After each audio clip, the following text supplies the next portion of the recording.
अस्सलामुअलैकुम नाज़रीन, मैं हूं डॉक्टर अली शाह और आप मेरे YouTube channel Ali Shah talks पे देख रहे हैं program my English my tenses. नाज़रीन, मैंने अपनी पहली वीडियो में आप तमाम लोगों को एक बड़ा खूबसूरत मशवरा दिया था। मशवरा ये था कि आप अपने अंदर ख़ुद से कॉन्फिडेंस डेवलप कर सकते हैं। मैंने ये भी बताया कि कैसे कर सकते हैं। आप मेरी वो वीडियो पूरी देखें। आप YouTube पे जाएं, वहाँ पे लिखें what is important before learning English. वो वीडियो आपके सामने आ जाएगी। आप उसको गौर से देखें, आखिर तक सुने, आपको पता चल जाएगा कि अपने अंदर कॉन्फिडेंस कैसे डेवलप करते हैं। और मैंने ये भी अर्ज़ किया था कि जब तक आप अपने अंदर वो कॉन्फिडेंस डेवलप नहीं करेंगे तो आप इंग्लिश कभी नहीं सीख सकते। और जो आज चीज़ मैं आप लोगों को सिखाने जा रहा हूँ, पढ़ाने नहीं जा रहा, कभी भी नहीं कहना कि मैं पढ़ने लगा हूँ, बिल्कुल भी नहीं। वो कई सालों से आप लोग करते आ रहे हैं लेकिन उसकी समझ कभी भी नहीं आई। आज मैं दावा करता हूँ कि अगर आप मेरे साथ मिलकर ये काम करेंगे तो वो आपको समझ भी आ जाएगा और हमेशा के लिए समझ आ जाएगा। बात सिर्फ इतनी है कि जिसे आप लोग टेंस कहते हैं वो आपको टेंस कर देते हैं। आज हम सीखने ये जा रहे हैं कि हमारी ज़िंदगी के 3 ज़माने हैं, प्रेजेंट, पास्ट और फ्यूचर, मौजूदा, गुज़रा हुआ और आने वाला। नाज़रीन, हमें इन तीनों ज़मानों की अपनी ही ज़ुबान में तब्दीलियों का नहीं पता कि ये कैसे तब्दील होते हैं, इनमें कौन कौन सी तब्दीलियां हैं। आज हम बात करते हैं ज़माना हाल की। ज़माना हाल में हमारी 4 तब्दीलियां हैं। पहले तो हमने इन तब्दीलियों को अपनी ज़ुबान में सीखना है। जब ये अपनी ज़ुबान में आ जाएंगी तो फिर हम इसको कन्वर्ट करेंगे अंग्रेज़ी ज़ुबान में। नाज़रीन, इसकी वजह क्या है? मैंने वर्ड कन्वर्ट क्यों यूज़ किया? उसकी वजह यह कि जब हम इंग्लिश बोलना चाहते हैं तो हम, चूँकि अंग्रेज़ी ज़ुबान हमारी अपनी नहीं है, पहले हम अपनी ज़ुबान में सोचते हैं, फिर उसको हम चेंज करने की कोशिश करते हैं इंग्लिश ज़ुबान में। बहुत सारे लोग कहते हैं कि भाई आप डायरेक्ट सोचा करें इंग्लिश में। उसकी रीज़न मैंने बता दी थी कि वो क्यों नहीं सोचा जा सकता। वजह ये होती है कि हम चूँकि बाइलिंगुअल मेथड से पढ़े होते हैं, हमने पहले उर्दू में सोचना होता है और फिर इंग्लिश में तब्दील करना होता है। और जो डायरेक्ट मेथड में लोग पढ़ते हैं वो डायरेक्ट इंग्लिश में सोच लेते हैं।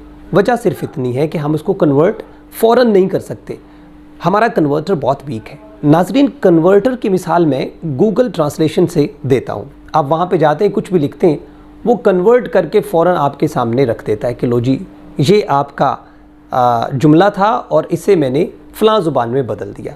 इसी तरह हम लोग क्या करते हैं कि हम उर्दू में सोचते हैं, फिर उसको अपने ही दिमाग में अंग्रेज़ी ज़ुबान में तब्दील करने की कोशिश करते हैं। लेकिन प्रॉब्लम ये हो जाता है कि हमारे पास वो स्ट्रक्चर नहीं होता, हमारे जहन में वो प्लेस नहीं होती कि हमने अंग्रेज़ी के कौन कौन से वर्ड को कहाँ कहाँ पे लगाना है, तो हमारा फ़िक्रा मुकम्मल हो जाएगा। तो नाज़रीन, आइए चलते हैं। सबसे पहले हम उर्दू ज़ुबान में ज़माना हाल की तब्दीलियों को सीखते हैं कि हम ज़माना हाल में रहकर अपने बारे में क्या क्या कुछ कहते हैं हमारी रोज़मर्रा ज़िंदगी में। तो आप एक काम करें, एक पेपर लें, एक पेंसिल लें और मेरे साथ साथ जो मैं बोलता चला जाऊं वो लिखते चले जाएं। नाज़रीन, सबसे पहले तो आप ये लिखें कि मैं लिखता हूँ। मैं लिखता हूँ। नाज़रीन, इस फ़िक्रे के आखिर पे हूँ आ रहा है। आपको बताता चलूँ कि ज़माना हाल में हम जब भी बात करेंगे तो हमारी ज़ुबान से निकलेगा हूँ, हैं और है। इन 3 अल्फाज में रहकर हम अपनी बात को मुकम्मल करेंगे ज़माना हाल में। तो ये जहन में रख लें कि जब भी ज़माना हाल की बात होगी तो हूँ, हैं और है पे बात ख़त्म होगी। इस चीज़ को जहन में रखते हुए मैंने ये फ़िक्रा बोला, मैं लिखता हूँ। आपने लिख लिया अपनी कॉपी पे, अपने पेपर पे लिखें कि मैं लिखता हूँ। नाज़रीन, इस फ़िक्रे के आखिर पे हूँ आ रहा है और हूँ से पहले ता। अगर आपको स्क्रीन पे ये फ़िक्रा नज़र आ रहा है तो आप गौर कीजिए कि इसके आखिर पे हूँ, हूँ से पहले ता आ रहा है। अब हम दूसरे फ़िक्रे में जाके सिर्फ एक तब्दीली करेंगे, उस ता को काट के रहा लिख देंगे। तो आइए मेरे साथ लिखें, मैं लिख रहा हूँ। हमने ता को काट के रहा लिख दिया। पता ये चला कि मैं भी वैसे ही रहा, लिख भी वैसे ही रहा, सिर्फ ता को काटा और रहा लिख दिया। तो एक तब्दीली हमने की, हमारा ज़माना बदल गया। नाज़रीन, अब हम चलते हैं तीसरे फ़िक्रे की जानिब। बिल्कुल वैसे ही लिखें, मैं लिख, अब हमने रहा को काट के यहाँ पे चुका लिख देना है। मैं लिख चुका हूँ। तो नाज़रीन, आखिर पे हूँ और दरमियान की तब्दीलियों पे गौर करें, ता, रहा, चुका। और अब हम अगली तब्दीली पे चलते हैं तो हम लिखेंगे, मैं लिख, अब रहा को काट के चुका, अब चुका को काट के हम लिखेंगे लिख ता रहा हूँ। मैं लिख ता रहा हूँ। पता ये चला कि आखिर पे हमने चारों फ़िक्रों के हूँ लिखा, लेकिन पहले फ़िक्रे में हूँ से पहले ता, दूसरे में हूँ से पहले रहा, तीसरे में हूँ से पहले चुका और चौथे में हूँ से पहले ता रहा लिखा। नाज़रीन, ज़माना हाल में चार बातें हैं, ता हूँ, रहा हूँ, चुका हूँ और ता रहा हूँ। हमारे यहाँ इन चार तब्दीलियों के बारे में आम रूटीन में तो हम बातें करते हैं, लेकिन जैसे ही हम अंग्रेज़ी ज़ुबान में इसको कन्वर्ट करना चाहते हैं तो हमारे जहन में स्ट्रक्चर नहीं होता नाज़रीन कि हम इन चार तब्दीलियों को किस किस तरह से अंग्रेज़ी में कन्वर्ट करेंगे। आपको समझ आ गई कि ज़माना हाल में कितनी तब्दीलियाँ होती हैं। हूँ, है और हैं, ये फ़िक्रे के आखिर पे आएंगे। हम इसको थोड़ा सा आगे लेके चलते हैं। ये बात मैंने मैं से की, मैं लिखता हूँ, मैं लिख रहा हूँ, मैं लिख चुका हूँ, मैं लिखता रहा हूँ। और अब अगर हम कहेंगे वो, तो वो लिखता है, वो लिख रहा है, वो लिख चुका है, वो लिखता रहा है। इसी तरह अगर हम कहेंगे कि तुम, वैसे तुम कहना अच्छी बात नहीं है, लेकिन आपको समझाने के लिए मैं कह रहा हूँ, तुम लिखते हो, तुम लिख रहे हो, तुम लिख चुके हो, तुम लिखते रहे हो। तो पता चला कि फ़िक्रे के आखिर पे हो, है और हूँ आ रहा है। इसका ताल्लुक़ है हमारे प्रेजेंट से, हमारे मौजूदा ज़माने से। नाज़रीन, जब ये चार तब्दीलियाँ हमारी समझ में आ जाएंगी तो फिर इनको इंग्लिश में कन्वर्ट करने में बहुत ज़्यादा आसानी हो जाएगी। नाज़रीन, अब मैं आपको बताता चलूँ कि आपने कन्वर्ट करने के लिए सबसे पहले अपने जहन में स्टोर क्या करना है। आपके जहन में ढेर सारे वर्ब्स होने चाहिए, वर्ड्स होने चाहिए, अल्फाज होने चाहिए, ढेर सारे रोज़मर्रा ज़िंदगी के कामों की अंग्रेज़ी आनी चाहिए। जैसा कि मैंने कहा, मैं लिखता हूँ, तो आपको लिखना की अंग्रेज़ी आनी चाहिए, मैं की अंग्रेज़ी आनी चाहिए। तो नाज़रीन, हम सीखते हैं कि मैं लिखता हूँ, इसको इंग्लिश में कन्वर्ट कैसे करेंगे। सबसे पहले तो आपको मैं की अंग्रेज़ी आनी चाहिए, और ये सबको आती है, कौन है ऐसा जिसको नहीं आती। मैं लिखता हूँ, तो इसको अंग्रेज़ी में कन्वर्ट करने के लिए सबसे पहले मैं की अंग्रेज़ी लिखेंगे, आए, उसके बाद लिखना।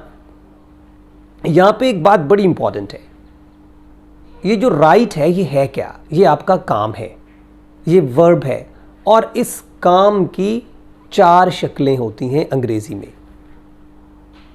अंग्रेज़ी में कितनी शक्लें हैं? चार। मिसाल के तौर पे हमने कहा राइट, इसकी दूसरी शक्ल है रोट, तीसरी शक्ल है रिटन और चौथी शक्ल है राइटिंग। नाज़रीन, जब हमें इन चार शक्लों की पहचान हो जाएगी, नाज़रीन जब हमें इन चार शक्लों की पहचान हो जाएगी तो मैं आपको गारंटी से कहता हूं कि आपको इन चारों जुमलों को अंग्रेज़ी में कन्वर्ट करना आसान हो जाएगा।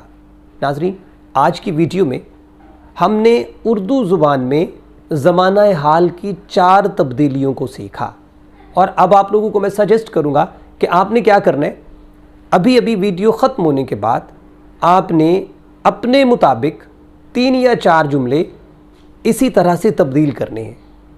मैं पढ़ता हूँ, मैं पढ़ रहा हूँ, मैं पढ़ चुका हूँ, मैं पढ़ता रहा हूँ। इसी तरह आप अपने मुताबिक आपके जहन में कोई भी जुमला आ जाए उसको इन 4 तब्दीलियों में तब्दील करते जाएं। आज का दिन आप प्रैक्टिस करें, फुल प्रैक्टिस करें कि ज़माना हाल की ये 4 तब्दीलियाँ हैं, ता हूँ, रहा हूँ, चुका हूँ और ता रहा हूँ। नाज़रीन, अगली वीडियो में हम सीखेंगे, बल्कि मैं आपको कोशिश करूँगा कि आपको नज़र भी आए कि मैं किस तरह से ये तब्दील करता जा रहा हूँ। अंग्रेज़ी में तब्दील करने से पहले, अंग्रेज़ी में कन्वर्ट करने से पहले आपको बहुत ज़्यादा अबूर होना चाहिए ज़माना हाल में उर्दू के फ़िक्रे को 4 तब्दीलियों में बदलने पे। अगर ये अबूर नहीं होगा तो कभी भी नहीं आ सकती। ये मेरा चैलेंज है, ये मेरा दावा है। हाँ, अगर आपको मेरी किसी बात से इख्तलाफ हो तो आप कमेंट सेक्शन में मेरे साथ बात कर सकते हैं। मैं इंशाल्लाह आप लोगों को बड़े खूबसूरत अंदाज में उसका जवाब दूंगा कि भाई ऐसे नहीं तो ऐसे हो सकता है। और अगर आपकी बात में थोड़ी पावर हुई तो मैं मान जाऊंगा, और अगर मेरी दलील पुख्ता हुई तो आप मान जाएंगे। ये सिलसिला चलता रहेगा। हाँ, अगर आपको प्रैक्टिस करने में कोई प्रॉब्लम हो रहा हो तो मैं स्क्रीन पे अपना नंबर दे रहा हूँ, इस नंबर पे फ़ौरन कॉल करें, मैसेज करें। मेरा यही व्हाट्सएप नंबर है, इस पे आप मुझे लिख के भेजें, कॉल कर लें, जैसे आपका दिल करे। मैं आपकी इस प्रॉब्लम को सॉल्व करूँगा, यकीनन सॉल्व करूँगा। और मुझे पूरी उम्मीद है कि ये 4 तब्दीलियाँ आपको समझ में आ गई होंगी। और मुझे ये भी यकीन है कि जिन लोगों ने दिल से काम करना है उन्हें ये सब कुछ आएगा। क्योंकि नाजरीन, मेरी आज की वीडियो ख़त्म हुई। आप लोग अपनी प्रैक्टिस जारी रखें, प्रैक्टिस के साथ साथ मेरी वीडियो शेयर भी करें। और अगर पहली दफ़ा आप वीडियो देख रहे हैं तो मेरे चैनल को सब्सक्राइब करके घंटी का निशान दबा दें, ताकि आने वाली तमाम वीडियोस आप लोगों तक बर वक्त पहुँचती रहें और इसी तरह आपकी वो मुश्किल इंग्लिश आसान होती चली जाए। नाज़रीन, अलीशा टॉक से डॉक्टर अलीशा को इजाज़त दीजिए। अल्लाह हाफिज़।